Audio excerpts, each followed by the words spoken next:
What's up, everybody, and welcome to the PlayStation Forecast Episode 2.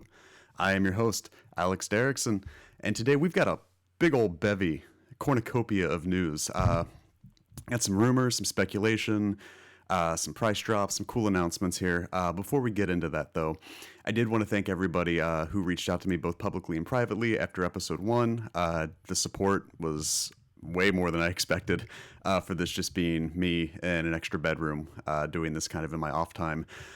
I wanted to kind of just like go through a few things that I've worked out since last week and everything, or I guess like a week and a half ago. So I did episode 1 before a posting schedule was kind of like finalized in my head. I've got most of that worked out. So this will come to YouTube and podcast services Tuesdays at 9 a.m. Eastern time. I do want to record it sometime during the weekend before that, so if it posts on Tuesday, I'll record it live on Twitch like I'm doing now at twitch.tv/pressx to Alex, somewhere between like no earlier than Friday, no later than Sunday. A Monday might have to be, kind of mixed in there every now and then, but that's just kind of something I still have to work out while life kind of finds a way. But yeah, so it'll be on YouTube's. On the YouTube's Tuesday at 9 a.m. Eastern time, and your podcast services. I'll link to the YouTube in the episode description on the podcast and stuff like that too if you want to get it there. I actually had some time to play some games this week too, which was cool. So I'll run through those with y'all here. Knocked out 2 platinum trophies for you platinum hounds. That was platinum number 24 and 25 for me. The first game I did in quick little like sitting. You can do it in like 2 or 3 hours. I had to work on a few things, in between, so it took me like 5 or 6. The first game being the Burly Men at Sea. So Burly Men at Sea it's a narrative adventure game in a way. It's very minimalist in its artistic design here, which you're going to see if you're watching on the video version. You play as 3 dudes with beards. I really like kind of like the papercraft structure of how things looked. It's very confident in who it is. It's a cute little story. I think I described it on Twitter as a quaint game. That would probably be the best way. When you boot it up, it calls it a quiet adventure game. That's another way I would do it. But everything just feels very like DIY and feels very, at home and comfortable with itself. To do the platinum, it's about 12 playthroughs. At best, if you just sit through and plow straight through it, it's going to be 2, maybe 3 hours. The first playthrough is probably going to be 25, 30 minutes, and each one ensuing after that's about 10. The nice thing is that each episode's a little different every time, or not episode, but each playthrough is different every time. So you kind of get a different feel and perspective of each story and the various outcomes you could get through. From there, second platinum and it's my second one of 2018 too, was the season finale of Telltale's Batman, The Enemy Within. The episode was Same Stitch, and Jesus, what an ending that was. The cool thing that I've really liked about this is I'm not one, especially with Telltale games, but narrative adventure games in its own right. I don't really like to go back and play through them. Kind of like the story I do is the story I do. That's the one I tell, and that's the one I take with me. With this one, I actually do feel like there's like various outcomes, and there's different ways this could go. It may lead to the same conclusion, but with kind of the tease they had for season 3 at the end, it leaves a lot open, and I kind of would like to play through it again and kind of have 2 different season 3s. So props to Telltale for that. From the art perspective and like the cinematography, those people need a raise. That was one of the best directed in terms of visual presentation, especially with like some of the QuickTime events and the fights. It was a lot of fun. I really enjoyed my time with that. Second or third rather is a Vita game, because Vita lives. It's from New Zealand developer Rainbite. It's called Reverie. So full disclosure, Rainbite sent me a copy of Reverie to play, because I did want to like get my hands on it and talk about it and everything. It's very Zelda, like original Legend of Zelda meets Earthbound, as you can kind of tell with what you're seeing here. I really like it. It's if you're looking for like a licensed property equivalent, Adventure Time's Secret of the Nameless Kingdom is another kind of similar game where that's more of a Zelda clone. This is more quirky in the Earthbound sake. What you're seeing is a lot of like, there's some like middle game stuff here, like later game stuff, but in the beginning you'll see a lot of stuff here. And with it, the first dungeon is your grandparents' basement, and the first boss is a possessed dryer, so like clothes dryer, named Old Martha. It really, it's very like aware, I think, of what it is, which I really like, and I'm really enjoying my time with it so far. So if you have a chance, if you have a Vita, I know there's a PS4 version coming soon. It's out right now in North America. I think it's like a couple days. So if you're watching this on YouTube, I think it's like April 5th. It comes out in Europe on Vita. But really, really recommend checking out Reverie if you're looking for a nice little like Earthbound kind of game.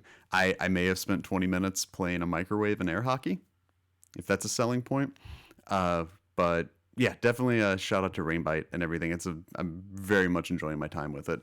But moving on from there, it's yeah, let's just get into the rigmarole, because if you're watching this or listening, this is the PlayStation Forecast. It does come to you on YouTube and podcast services Tuesdays at 9 a.m. Eastern Standard Time. And if you like it and you want to get it early, you can watch it live on twitch.tv/pressx2alex, where I will be doing it live every single weekend. Unless I got something going on, I may have to pre-record a couple early. I don't know. We'll see how it goes. But the plan is, if you don't want to miss it, go to twitch.tv/pressx2alex. Click that little heart. If you got to turn alerts on, turn alerts on. I mean, you do you. But if you wanna help me out, that will help you out in return. A little bit of housekeeping as well, just before we get into this. I went over the official schedule with you guys and everything. Kind of my goal here, really just through the spring and the summer. I do want to get my Twitch numbers up and my YouTube numbers up. So if you are listening on a podcast service, it would help me out a ton if you go to twitch.tv/pressx2alex. If you have a Twitch account, click that follow button. I'm not asking for subscribers or money or anything like that. I just, follow me on there. I'm trying to get a bit more consistent with it. With YouTube, I don't have a fancy YouTube custom URL yet. So unless you want to go to youtube.com/URG capital R_L ? And so on. Right now I've got a kind of subdomain redirect at youtube.pressx2alex.com. If you're watching it, thank you so much. If you're just listening to it, also great. The YouTube link will be in the episode description. If you could go there, click that subscribe button, because if you've got a Google account, you've got a YouTube account, and I could use that help. And if you want to get involved in the show, always remember, you can write in at psforms.pressx2alex.com. Just a little Google form I threw together so we can talk together, so it's not just my voice, and you can also let yours be heard. So without further ado, let's get into the news. First item of news is the PlayStation VR is officially $299. This comes by way of the PlayStation blog. Let's see, it's a blog post on there, and let's go through this. So we have some great news for those who have been waiting to jump into the PlayStation VR. Starting March 29th, right now, it's going on right now, we're reducing the MSRP of PSVR, now starting at $299, $379 Canada. The new pricing provides an even greater value for PlayStation fans at a perfect time, yada, yada, yada. Goes through some upcoming VR games coming out. There's also, so the PlayStation VR Doom VFR bundle will be $299.99. It's the VR headset, the camera, a VR demo disc 2.0, and the Doom VFR physical game. So it comes physical. That's nice. Then you have the Elder Scrolls V Skyrim VR bundle for $349. That's the headset, the camera, 2 Move controllers, the demo disc, and Skyrim core game and official add-ons. Does not say if that's digital or physical. My guess would be digital. So yeah, really exciting news for anyone that's been wanting to kind of jump into VR. I'm one of those people. The barrier of entry for that is still a bit high for me. Not so much just because of the price, because I think $299 is fair. It still makes it the most affordable headset on the market for VR. But more so just space and time, really. I don't have a lot of space to do VFR, or not VFR, to do VR. And so I think the actual adding to my Rat King of cables as well would be kind of messy. It's great. I think if people are wanting to get into VR and have a PlayStation already, now's the time to do it. I still think there's going to be some people that are going to see that price drop and be like, oh, I've got to buy a system still too if you don't have a PS4. So that may kind of, scale them back from wanting to get involved a little bit. But if you have the space and you have the time, I think that's great. With me, my thing is I already work 40 hours a week, and I come home. The last thing I want to do is look at my wife and my kid and be like, okay, well, I'm gonna go disappear in this other fantasy world for a little bit and strap on a headset and earphones and kind of just detach from reality. Yeah, it's not really fair to them, right? So right now, I mean, 299 is a really good price. I would definitely do it, just given my current circumstance and space and time.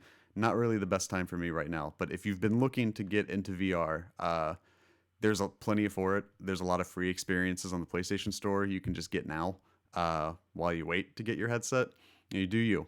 But if you've been looking, now's the time to really jump in. Moving on from there, this comes by way of IGN. The creator of Deadly Premonition has his game, The Good Life, go live on Kickstarter. Again, cannot get the article to load, which is cool. So I've not played Deadly Premonition. I know it was a PlayStation Plus game a year or two ago, I think.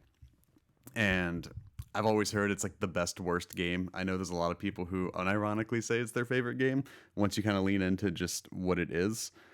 So he's got a new game going out, Swery, I believe is the creator's name. Trying to get this to go. All right, so Kickstarter campaign. This again, Brian Barnett of IGN has this up here. Kickstarter campaign is launched for The Good Life, the next game from the creator of Deadly Premonition. The Good Life is an upcoming mystery title co-developed by Swery's White Owl Inc., and Yukio Futasugi's led Studio G. Uh, Refreshed again. So I think they launched a Kickstarter for this a while ago, and it didn't get the funding, and so I think they went back, kind of retooled it. Uh, so if you're a Deadly Premonition fan, let's see here. Yeah, launched with a campaign goal of $647,910. The team is currently targeting a Q3 2019 release, so year and a half away. The game is currently set to be released for $29 on Steam and $39 on PS4, and will feature online multiplayer, although the multiplayer details have not been revealed. Backers contributing $10,000 or more can visit the White Owl's studio, sign the wall, and go out to dinner with Swery in Osaka. The full list of tiers is available on the game's Kickstarter page, and the game's campaign trailer can be seen below. So, if you want to check that out, it's an IGN article, or you can probably just go and search Kickstarter. Check out and look up The Good Life. The Good Life is a debt repayment daily life simulator set in, quote, the happiest town in the world, in which players assume the role of Naomi, a journalist from New York who has moved to a small British town called Rainy Woods in order to pay off her massive debt. Once she relocates to Rainy Woods, however, Naomi discovers the body of a murdered young woman and learns everyone in the town, including herself, transforms into a dog or cat once a month. Transforming will open up exploration and puzzle-solving options not available while playing as a human. The game's visuals have been overhauled since the original announcement, and the team has released a trailer showing off the improvements, so be sure to check that out. Previously announced at PAX West 2017, the Good Life team launched a crowdfunding campaign on Fig, which ended on October 12th of 2017 after reaching 45% of its $1.5 million goal. So they scaled it back financially. I think if you're a fan of Deadly Premonition or anything like that, check out The Good Life. Looks really interesting. I'm all in for a debt repayment simulator where you transform as a cat because, you gotta stay grounded, right? Moving on.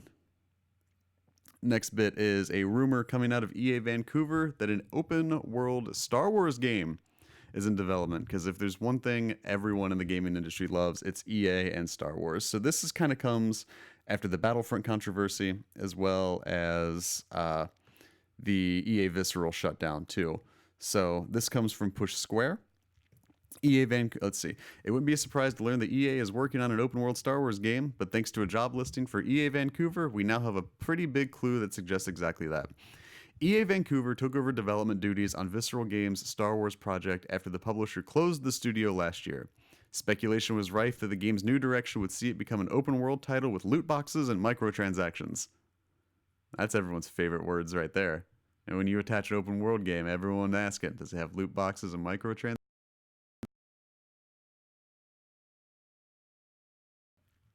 That's not how this works. A new job listing for a lead online engineer did initially say the successful applicant would be working on online features for a Star Wars open world project, but this appears to have been edited out since it was initially posted. Potentially, we might learn more during E3 in a few months. I doubt it, but I don't know. We'll see how EA handles that going forward. So be on the lookout for any chance of a open world Star Wars game coming out of EA. Uh, I don't know. I haven't gotten to Battlefront 2. I picked it up in the Great Indoors sale with a coupon and everything too, so I got it kind of more in line with what I was willing to pay for it. They've retooled the progression system. Everything's cosmetic now, and there's that big splash of controversy upon the game, like leading up to the game's release, and then the game's release, and then there was the whole, is Disney going to pull the Star Wars license from EA? I don't think that's going to happen with EA, especially if EA is looking to do an open world game. We'll see. That was a mess. That was a mess of a few weeks. So I'm excited. Just tempered excitement. Just because an open world Star Wars game sounds great, but it's going to be all about the execution. If it's like a Star Wars Destiny game, I don't think it's going to fly very well. But it's going to be depend on their presentation, their execution, how things are phrased, and a lot of the wording. Because I think EA and Star Wars, I don't know if it's a fully poisoned well yet, but it is what it is, and I think they're trying to walk back a lot of the mistakes they made with Battlefront 2 and the closing of the Visceral Games studio, especially kind of hearing how that went, where they were really insistent on including the Frostbite engine, which we saw as a total flop with Mass Effect Andromeda, right? Like Frostbite works great as an engine for your first person shooters like Battlefield, things like that. If you're trying to throw it into a much larger, grander scale, like a full space exploration game or a game like Mass Effect, or like what like the Star Wars open world project would contain, I don't think Frostbite is a stable enough engine, and I think it's been kind of proven when Mass Effect moved from the Unreal Engine to Frostbite. It didn't work. I think the game is far too big, and I don't think Frostbite is stable enough of an engine to develop such a large game. And maybe over the course of the next few years, they can straighten that out, and everything will be great, and they can kind of figure out how to kind of temper the instability. But I don't know. It's an undertaking. So I think what engine they use is going to be very crucial too, because Frostbite I don't think is a good engine at all if you're trying to use it for anything other than shooters. More rumors of new games are coming, as an Ace Combat PS4 collection may be coming. Again, this comes from the fine people at Push Square. Going by a recent job listing, Bandai Namco may have a remastered collection of Ace Combat games in development.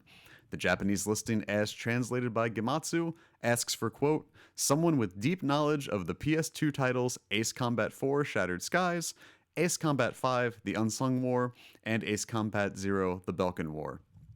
I know we've got the Ace Combat VR game coming soon too. I don't remember when that date or time frame escapes me, but I liked the Ace Combat games. I think if you throw a nice little 4K, a nice little 4K vest on it, throw it back up on the PS4 with the PS4 Pro, that'd be a very very pretty collection of games. I would like to see that kind of make the translation. Whether there's a market for combat flight sims, I don't know. We really don't have those, on this current generation. Ace Combat's kind of been quiet. Like I said, there's the VR game coming out soon too. So I think that's going to be telling. If there's a market for it, then obviously there's going to be a market for a trilogy or an Ace Combat collection. Maybe release them side by side or like a month ahead of each other. I don't know. I don't have a business degree. I say that a lot. That's probably going to be a reoccurring theme here. But yeah, I've never played an Ace Combat game and been like, I don't like this. Just flight games aren't wholly for me. So if you're an Ace Combat fan and you like your planes, you may have reason to be excited. More rumors coming by the way of IGN about the very mysterious Hideo Kojima Death Stranding. It's not a release date. We don't have that. It's like 2020. It's probably gonna. It's not this year. Stop saying it's gonna be this year. Stop thinking it's gonna be next year. Death Stranding will come out when Death Stranding is ready to come out. So this is an IGN article where the internet thinks Inglourious Bastards' Diane Kruger is Death Stranding's female lead. The thing is originally rumored to be Emma Stone. I know she's been rumored to be involved in this, and we know Norman Reedus, Guillermo del Toro, Mads Mikkelsen. So everyone's just trying to unearth Death Stranding rumors, but the article states we don't know much about Death Stranding. Correct. But what we do know is that the game will feature a female protagonist, and the internet is speculating that the heroine might just be Inglorious Bastards' Diane Kruger. YouTuber Yang Ye has rounded up all the clues pointing towards Kruger as the likely candidate, and here's a summation of the trail of breadcrumbs fans have followed. Now, I don't intend to always report on rumors. Not really my bag, but this is where we're at. It's Kojima, it's Death Stranding, let's proceed. The first supposed clue is the actors can speak both French and German as well as English, and the setting from the second trailer hints at France, with the World War II era utility poles, and German being the spoken language that can be heard as the soldiers pass over the bridge. Right, that's enough. The link is somewhat tenuous, but the actress would be more than capable of speaking either of those languages. The second clue is from a 2016 tweet from Kojima stating that he'll be meeting an actress he's, quote, been in love with for over 10 years. Kruger has been making films long enough to fit that bill, but Kojima's tweet, of course, could have been about anyone.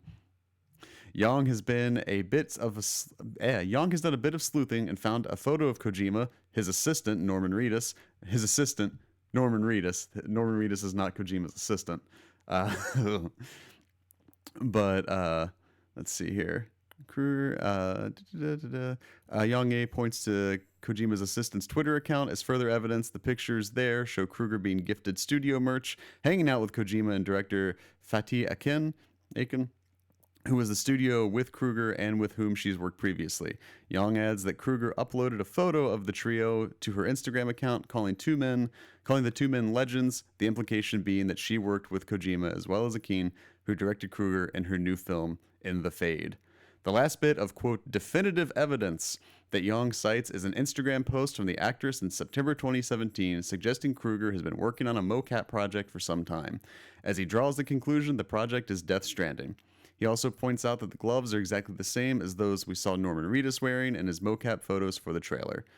The most recent actors to join the game's cast were Troy Baker and Emily O'Brien. So that's I kind of just keep speculating about Kojima in general as well as Death Stranding. I don't know if it's whether or not the game was released or teased too early, or that we just love speculating Kojima's absolutely, and just, it's Kojima, right? It's like he's the Spielberg or the Scorsese or the Kurosawa of games, Kojima talks, people listen. And Metal Gear was such a pivotal franchise, not only just for me, but for so many other, video gamers, PlayStation fans. Everybody kind of wants to know, what is Death Stranding? And the trailers, people have been piecing them together. Everybody loves chasing the tale of Kojima and following the trail and the breadcrumbs, as it was stated in that article. I don't know if she's involved. Great. If not, that's fine too. That would have been a lot of wasted time for Yang Ye. But I don't know. Death Stranding's such a weird mystery. We'll see how it goes. I think we're going to see more from them at E3 or PSX or Tokyo Game Show or Paris Games Week. There's always room for more Death Stranding. I don't think we need it anymore. I would love if Kojima just came out and was like, hey, the game comes out in 2020. You will not hear from me until then. Because having that aura of mystery about him and knowing, especially with like the mysteries in PT and things like that and his fallout with Konami, I don't know. I think we've already started to see too much too soon. And if they just kind of scaled back what they're showing, I think a lot of people will scale back when they're going to expect this game. Because, they showed the trailer at E3 2016 and everyone was like 2017, 2018. No, they didn't even have an engine yet. So, I don't know. Death Stranding rumors abound. I'm going to try not to keep reporting on Death Stranding rumors because there's probably going to be a lot, especially when people are doing YouTube sleuthing. When we're citing Instagram as a source, I guess, is where I start kind of having a problem. Moving on, if you were disappointed by No Man's Sky, I've got news for you. I've also heard apparently with this update, we'll go into. So this is an official press release from 505 Games. No Man's Sky is coming to Xbox One. We're not really going to totally talk about that, but props to the Xbox One people who aren't getting a game that's embarrassingly in early access being sold a full game. So this was earlier in the week. Hello Games, an indie team based in the United Kingdom, announced that No Man's Sky Next, all caps, is deep in development as another free update for existing players on PlayStation 4, PC, as well as launching on Xbox One. So if you're not familiar with No Man's Sky, this was a game that no one, much like Death Stranding, I kind of transitioned these together for a reason. Really could not temper the excitement. Sean Murray, the head of Hello Games, really didn't do a whole lot to quell people's expectations or kind of be like, hey, like if someone asked them a question like, oh, am I going to be able to do this, this, and this? It was just yes. And you can check out a Jim Sterling, a Jimquisition on YouTube about it, where he actually cites like here are things that Sean Murray said you can do that you can't do, and whether or not the game was kind of just built up as a major lie to just push copies. I don't know. It was a game from the guys at Joe Danger. I don't know what you expected, but so in the last 18 months, Hello Games and No Man's Sky community of avid followers have continued to build out the game through 3 major updates: Foundation, Pathfinder, and Atlas Rises, and dozens of smaller patches. Quote, we are calling this No Man's Sky Next because it is an important next step in a journey for No Man's Sky, for Hello Games, and for our devoted community, said Sean Murray, founder at Hello Games. Each update for No Man's Sky has been more successful than the last. This was especially true of our last update, Atlas Rises. It emboldens the team to push ourselves further. The journey is far from over, and it's exciting to be working on something you know will surprise people. No real date of when the next update launches. It is said to be the biggest update, so hopefully we'll see more or hear more from that soon. I bought. I don't want to say I bought into the hype of No Man's Sky. I was pretty like on the fence about it, and I picked it up, I played it. I lost like 3 hours the first day I played it. I was like, wow, this is really cool. And once I realized kind of what the loop was, I wasn't into it. I didn't really see much going further with it. I don't think I held on to it for much longer at all. Actually, it just not only was it just not my game. Uh, I I was bored. I was really bored by it. I remember feeling like an asshole because I said that I would like to think that it could be smaller. It was actually I think too big for a procedurally generated galaxy, but just not the game for me. Uh, but that's I mean some people seem to really liked it. I know a handful of people that platinumed it. So I mean if they liked it, good on them. But just wasn't really my game. You know, I was underwhelmed pretty substantially by it. Didn't really know what the big deal was. I don't know. It happens. Just, always, if you're ever unsure, always read reviews, check stuff out, really do the research, do the legwork. Because games now seem like they're launching far before they're completed, looking at No Man's Sky. But props to Hello Games and Sean Murray for walking back a lot. I know they went radio silent for a while, but they came back out, really relaunched a whole new game that a lot of people have been enjoying. The one thing I read is if you found the game boring at first, you're probably still going to find it boring. But if you really liked it or you just liked it a little bit, it's kind of a whole new game now. So Xbox One owners will have that benefit of being able to get a more completed version of the game. And I think that's really going to help the game going forward too. Kind of having that new base. So that's always going to be good for them. As far as the PlayStation 4 owners go, I mean, if the well's poisoned, the well's poisoned. I'm not going to look into it. I'm not going to go rushing out to buy another copy of No Man's Sky to check out the updates. I mean, I'm not even going to, if it's $6 on a sale, I'm not going to pick it up. I'm not that interested. But making the updates free, I mean, they've done a lot of goodwill movements to really kind of bring back in the fold, I guess, of the people that felt burned by No Man's Sky. On the topic of announcements, Red Faction Guerrilla Remastered Edition has been announced. Red Faction Guerrilla was a game that came out in the previous generation. pretty much just a game where you have a big space hammer, you're on Mars, and you're just breaking up buildings, which I'm excited about to transition this into this generation because I think a lot of like the particle explosions and a lot of the builds and stuff like that are going to be much more conducive for this generation of consoles. But this again comes from IGN. There's an update to it. I'll read the update first before I read the original article. THQ Nordic has confirmed the remastered contains all the original game's DLC. Steam owners of the original game will also be able to upgrade to the remastered edition for free. So you got that going for you. The original story. THQ Nordic has announced a pun-tastic remaster of Red Faction Guerrilla coming to PC, PS4, and Xbox One in Q2 of 2018, so pretty soon. Red Faction Guerrilla Remastered Edition features native 4K support, improved lighting and shadow rendering, a fully reworked graphics. Xbox One X support will also be available at launch. Then there's a handful of screenshots. So Red Faction Guerrilla is set in 2125, 50 years after the events of Red Faction. The insurgent guerrilla fighters of the newly re-established Red Faction take on the Earth Defense Force to liberate Mars from its oppressive regime. The original game was released in 2009.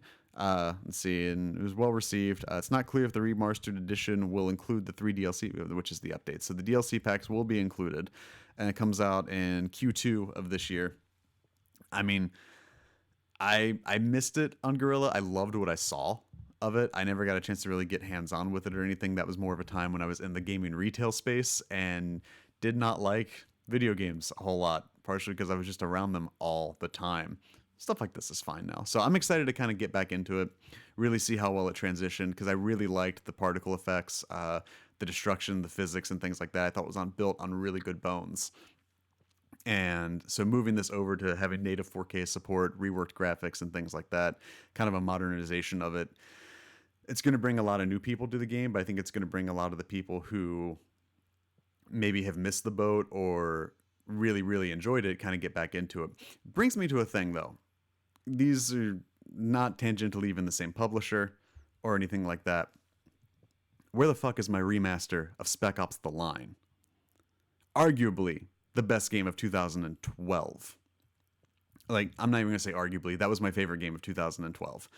Give me a remastered Spec Ops: The Line. I want the 4K. I want the gorgeous sand effects. Everything. Remaster it. Get rid of the online play because that thing was stupid. Re-release it at like $20, native 4K, please. I would love to replay Spec Ops: The Line. Like, it's on my PS3. I can boot it up anytime I want. But I would love to replay Spec Ops: The Line today. Like, bring that game out again. That deserves much more pomp and circumstance than it ever received. If you've never played Spec Ops: The Line and you have a PS3, I don't care if it's at your grandma's or if it's in your attic or if you buried it to try and plant a PS3 tree. Dig it up, find it, dust it off, go to the PlayStation store or go to a GameStop. It's probably like $10 at this point. Pick up a copy of Spec Ops: The Line, play it, thank me later.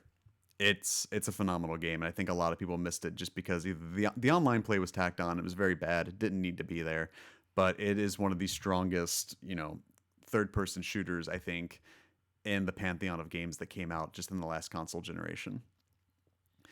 With that, I want to move on to my topic of the show, which is an article from Eurogamer regarding one of my favorite Sony exclusive publishers, Supermassive Games, the guys that made Until Dawn, then more recently Hidden Agenda for PlayLink, and the VR games The Impatient and Bravo Team. This is more about Bravo Team, but I kind of want to talk about Supermassive a little bit for a while after this.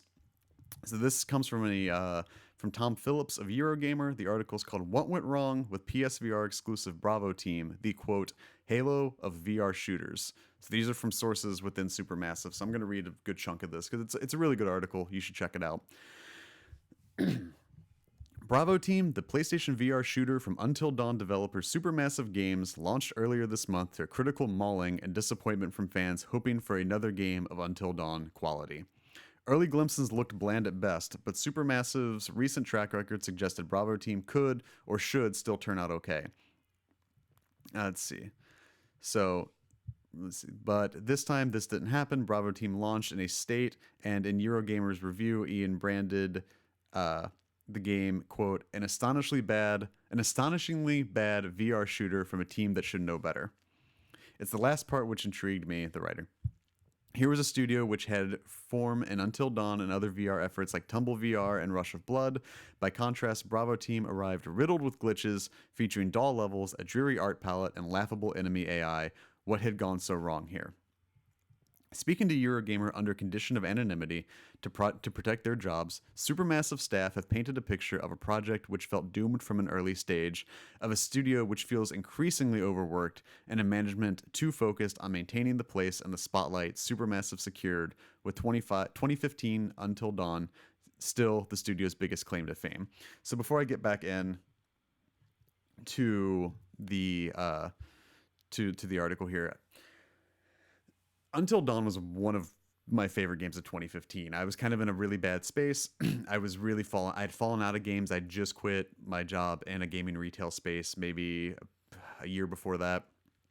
And I'd kind of just like secluded myself from the gaming industry.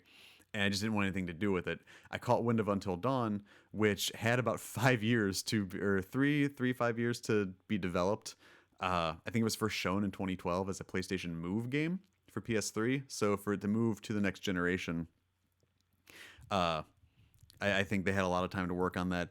I was really surprised during E3 last year when during the pre-show they showed Hidden Agenda for PlayLink, which seemed kind of like an Until Dawn you play on your phones. It's like a party game. I loved that idea. It had the same look, kind of the same feel. And then during the VR showcase of the actual E3 show, they had two more games that were announced with the Inpatient and Supermassive.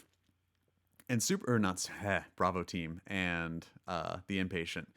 And I was kind of taken aback by that because Supermassive isn't a large studio. It's a part of the Sony XDev campaign.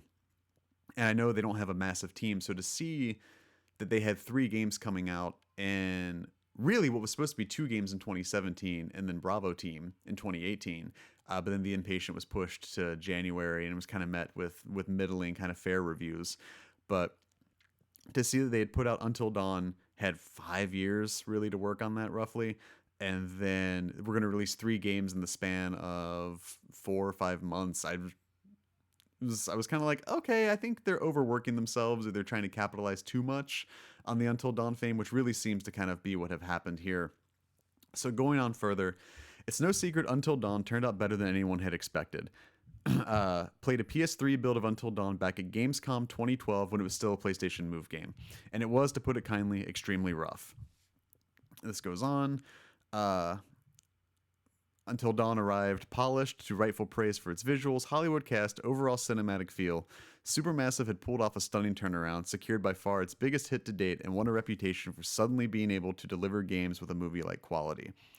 When Until Dawn came out, kind of deviating from the article here too, when Until Dawn came out, the one thing I wanted, like, once I saw that it was a critical success as well as a commercial success, was like, when it came out in September, I was really hoping by, PSX in December, they would come out and be like, we've bought Supermassive. They are a first-party exclusive developer.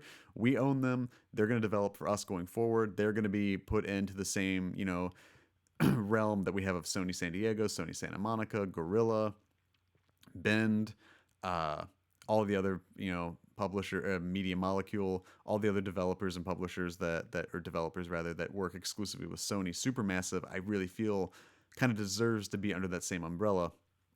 But going on, the article continues. But with this reputation established, the pressure was on to maintain it, even with Bravo Team, a very different type of game. A PlayStation VR shooter developed in 13 months, not 5 years. This pressure impacted the project throughout the development. Supermassive staff told me, quote, "We intended and expected to mimic the established conventions for first-person shooters and, where relevant, VR titles," one person said. But the studio blocked any design that wasn't, quote, "realistic" or movie realistic. This meant no heads-up display to relay information on weapons and ammo, not showing your character's floating hands, not showing navigation points, and not showing a traditional tutorial. Where these things do appear in the final game, staff told me, it was because so much time was wasted unsuccessfully trying to find alternatives that the team was eventually allowed to return to established conventions when time ran out. Hollywood realism just got in the way of everything, another staff member said. We didn't have the time or the money to make a first-person shooter in VR, but even then, we didn't have a fighting chance because the studio crippled us with the constraints on top. Take Until Dawn VR spinoff Rush of Blood. which turned out really well. Its team was left alone, which is key, but the interruptions from management were the same. No music. You have to have full character body. No floaty hands. For a long time, you didn't have the score displayed anywhere. The lack of heads up display and knockoff effects, which staff struggled to solve in the project's allotted time, one staff member said 10 to 15 guns had been designed for use in Bravo Team, but only 4 made it in because it was decided that the game could only explain how a small number worked visually without a heads up display to differentiate between them. Another bugbear was the replacement of animations created early on in the project, someone climbing a ladder, for example, with, quote, identical ones created later on using mocapped actors who simply performed the same actions. Work was junked, even minor animations, to maintain and resolute focus on cinematic feel. Staff also wanted to include music, which was kept to a minimum, quote, because players would wonder where it was coming from.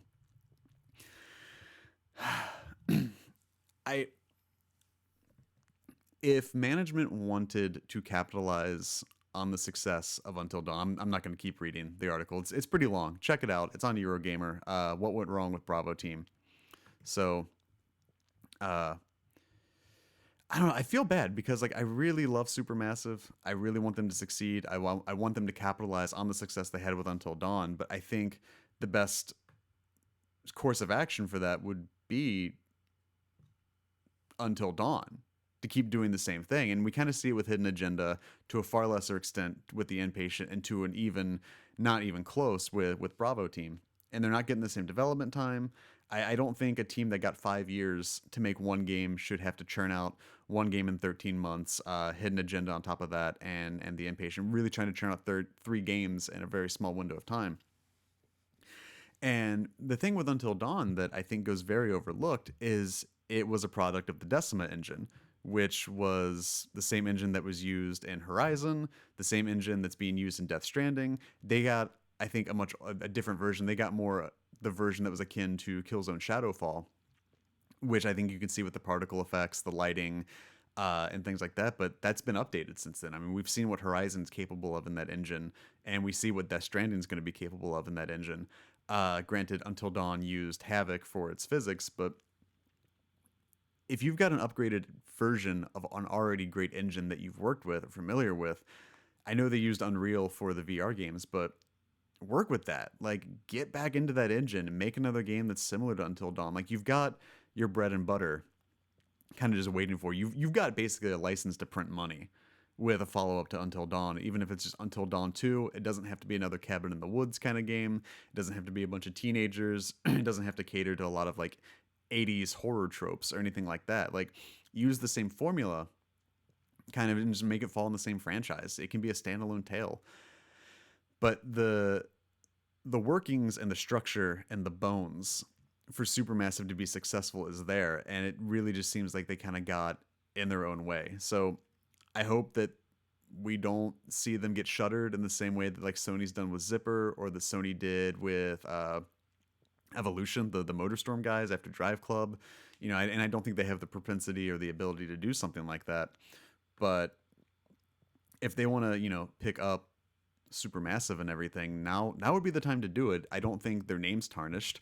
I just think they were a bit overworked, and I would really like to see them get back to what worked for them in the first place, because it's a good team. They make good games. Like we heard the turnaround of what Until Dawn did, starting out as a move game on PS3 and making its way to really kind of a dark horse game of the year candidate for me, especially on the PlayStation end of it. But all the best to everyone at Supermassive. Hope everything goes smoother for your next game. I do look forward to seeing what they have coming out, but just keep working with the Decima engine. It's clearly great. You can make great things with it. Keep making great things with it, please. Moving on in the news, the new PlayStation Plus games for April have been announced. They should be live. If you're listening to this or watching it on YouTube, they should be live by the time you get this. They are Mad Max, Trackmania Turbo. Mad Max and Trackmania Turbo are your PS4 games. On PS3, In Space We Brawl. On PS Vita, 99 Vidas. Also on PS Vita, cross-buy with PS3 and PS4 is Qbert Rebooted. If you haven't played Mad Max, now's the time to do it. I think the worst thing that happened to Mad Max was it came out the same day as The Phantom Pain. It's a good open world game. It gets a little bland towards the end if you knock out too much if you go to try and platinum it after you kind of take care of a lot of the game, it gets kind of bland. I know a lot of people complained that the environment was too repetitive or too samey in a way. That's kind of what Mad Max is. It's a desert, it's a wasteland. A lot of things are dead. There's a lot of death, a lot of decay. There's not going to be a lot of like vegetation and plant life and animal life and things like that. I thought it captured the universe really well. Car combat was really well done. Uh, Story, whatever. It's a game that I really do want to get back to. I may start actually playing that again soon. I miss it. I love me some Mad Max. Final news story are your new dates and games that have been announced. The beat 'em up game Nine Monkeys of Shaolin comes to fall 2018. The Danganronpa creators' next game, Zonky Zero, is coming to the West. It was announced at GDC. No date attached to it, but it is coming.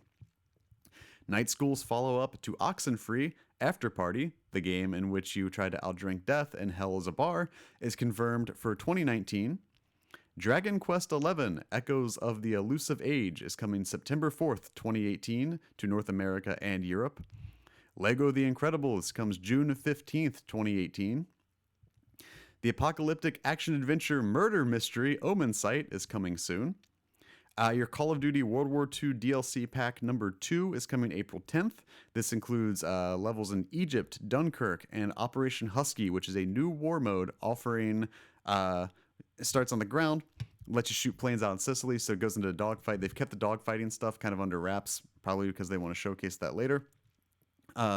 And then it also will come with the Shadowed Throne, the next chapter of Nazi zombies. Far Cry 3 for PS4 will be coming June 26th, 2018. However, for those that bought the Far Cry 5 Season Pass, will be able to get it May 29th, 2018. No price has been announced. If you get the Season Pass, it comes with it. But if you're getting it as a standalone title, no price has been announced. Jurassic World Evolution. I'm excited. Comes out June 12th. That's your Jurassic Park Builder game. Jurassic World Park Builder, I guess that's what we're rolling with now. Really excited for that one. There's a gameplay trailer for it on YouTube. I would look it up.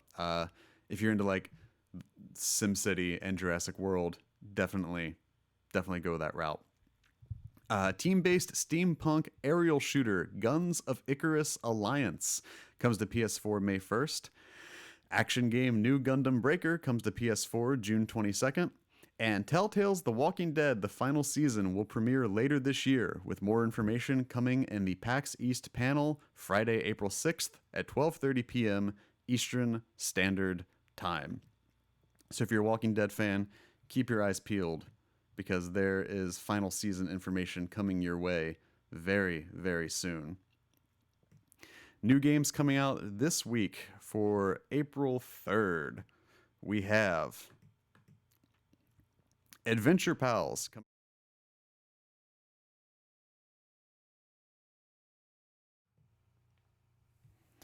Let's see. Adventure Pals comes to PS4 Digital. Inspired by classic platformers and cartoons alike, the Adventure Pals sets you and your best friend, a giraffe and a rock, out to save the world and your dad from turning into hot dogs. That sounds like a random word generator or a Mad Lib. I kind of want to play it. Bunny Must Die. Chelsea and the Seven Devils comes to PS4 and PS Vita digital out April 5th. The year is 1999X, after a curse causes Bunny to grow cat ears when a pyrodynamic power plant explodes. She is led by a chubby and divine messenger into the Cave of Devils so that she can remove the hex. Crisis of the Planet of the Apes comes to PSVR digital. 5 years since the outbreak, the simian flu has wiped out half of humanity and left other primates changed. You are an ape with advanced intelligence, captured and held prisoner in a heavily guarded scientific facility as mankind desperately searches for a cure. Dangun Feveron comes to PS4 digital out April 4th. Get in the groove with Dangun Feveron's old school style of refreshing and simple vertical scrolling gameplay. Deadland comes to PS4 digital. Welcome to Deadland. You must defeat your fears for survival and salvation in this reign of zombies. That's all it says. I'm just reading it how it is. Enigmatis 3, The Shadow of Karkala comes to PS4 digital out April 6th. The demonic preacher has escaped to the remotest mountains in pursuit of a grim secret that could give him the ultimate power. He has already eluded the investigation of the protagonist detective and her partner Hamilton twice, once in Maple Creek and again in Ravenwood. It's no mystery that this time it's personal. I'm not familiar with this cinematic universe, so I don't know what that means. Moving on. Epic Dumpster Bear Dumpster Fire Redo comes to PS4 Digital. You can't see it, but the image of this game is a grizzly bear and a dumpster. And it just says Epic Dumpster Bear Dumpster Fire Redo. Redux? I'm not French. Look this up. This is probably the best worst cover art for anything you'll ever see. An evil corporation destroyed his forest. Now it's his turn to take out the trash. Epic Dumpster Bear is an action-packed platformer inspired by the 16-bit classics where you play as a dumpster bear with a chip on his shoulder. I want to know if there's trophies for this. And if there's a platinum. And if there's a platinum, if it's easy. We'll get there during Trophy Talk. Flight of Light, PS4, digital out April 5th. Fly through fantastical forests in time to the funky beat. Cruise round coral reefs to the sound of chilled out tunes. Race past asteroid colonies powered by electronic music. It's just a list. Impact Winter, PS4 digital out April 5th. A mysterious radio transmission claims that help is inbound. You are Jacob Solomon, leader of a makeshift team trying to survive the aftermath of a devastating asteroid collision. The world you once knew is no more, buried deep beneath the constant snowfall. Your goal? Keep your companions alive until rescue. Infernium comes to PS4 Digital. Infernium is a non-linear first-person survival horror. Dive in an interconnected, beautiful portrait of hell. Die in prison without bars and overcome a brutal penitence. Island Time VR comes to PSVR Digital. After a journey at sea, you are shipwrecked on a tiny island. Using your wit, ingenuity, and the advice of Carl the Crab, you must find a way to keep yourself from starving and survive. The King of Fighters 97 Global Match comes to PS4 and PS Vita Digital out April 5th. The final chapter in the King of Fighters Orochi saga. This title is one of the iconic entries in the series that cemented King of Fighters as a staple in the fighting game community around the world. Now it returns with new features such as online play. Metropolis Lux Obscura comes to PS4 and PS Vita Digital out April 4th. The city is rotten to the core. You can't even tell night from day in this hell where big money runs everything. And the best way to prove you're right is with brute force. Minute comes to PS4 Digital. Minute is a peculiar little adventure played 60 seconds at a time. Journey outside the comfort of your home to help unusual folk, uncover countless secrets, and overcome dangerous foes, all in hopes of lifting a rather unfortunate curse that ends each day after just 1 minute. Of Mice and Sand Revised comes to PS4 Digital. On a desert planet in the farthest reaches of space, mice await your command. Direct their mobile fortress and seek the legendary City of Gold. Penny Punching Princess comes to PS Vita Digital. Penny Punching Princess is an isometric brawler that takes place in a world ruled by capitalism, where cash is king. That's capitalism. Fight or bribe your way to reclaiming your kingdom from the greedy Dragalones. Raining Coins comes to PS4 Digital out April 5th. It's raining gold coins! The skies have opened up, but it's not raining cats and dogs. It's raining gold coins! Help poor Eve catch the gold coins and buy the toys she loves. Rememoried comes to PS4 Digital out April 6th. Rememoried is an independent video game, a virtual place where memories change to dreams and the only possible way is forgetting, which becomes a mechanism for proceeding to the next layer of dreams, the surrealist explorative first-person adventure game. Sir Eats-A-Lot comes to PS Vita Digital. The kingdom of Gluddington was at peace until one day, Hysterica poisoned the isotonic waters with sour lemonade. That evil witch! The kingdom's crops are withering, but this plague has yet to befall all the lands. There is still hope. King Diaton III dispatches his greatest, bravest, stoutest knight to save the kingdom from certain ruin. Sir Eats-A-Lot. So those are your new games for this coming week, or this week, I guess, if you're listening to this on April 3rd. Some deals. If you're a PlayStation Plus subscriber, there's a lot of games on sale for you. I think through the end of the week, the end of this coming week. So we've got Faye is on sale for $14.99. Star Wars Battlefront 2 for $29.99. Let's see, A Hat in Time for those who want Super Mario Odyssey but can't get Super Mario Odyssey. This is your next best thing. A Hat in Time is on sale for $23.99. Assassin's Creed Orange Origins. Assassin's Creed Origins Gold Edition, $49.99. Arizona Sunshine for PSVR, $19.99.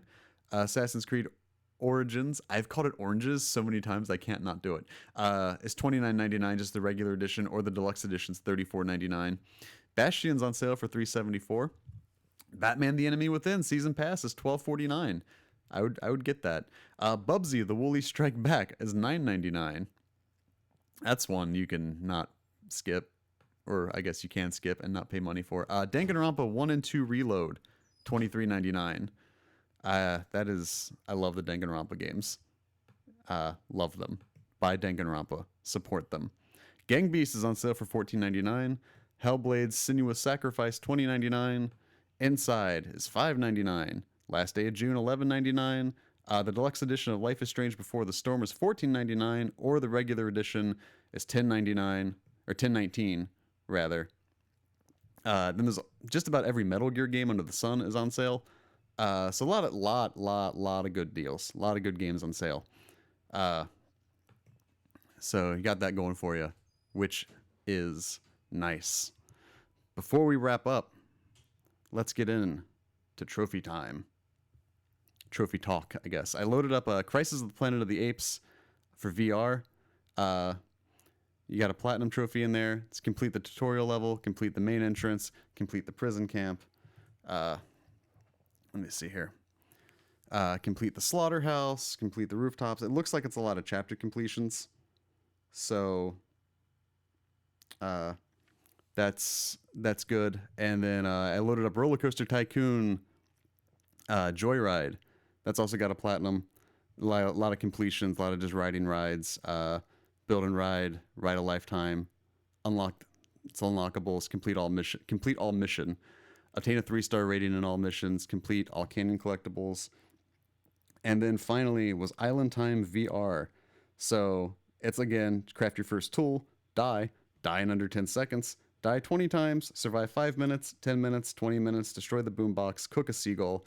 It's a lot of completionist stuff. Eat 100 food items. So if you got VR, you got some platinums waiting for you that you can pick up with some upcoming releases.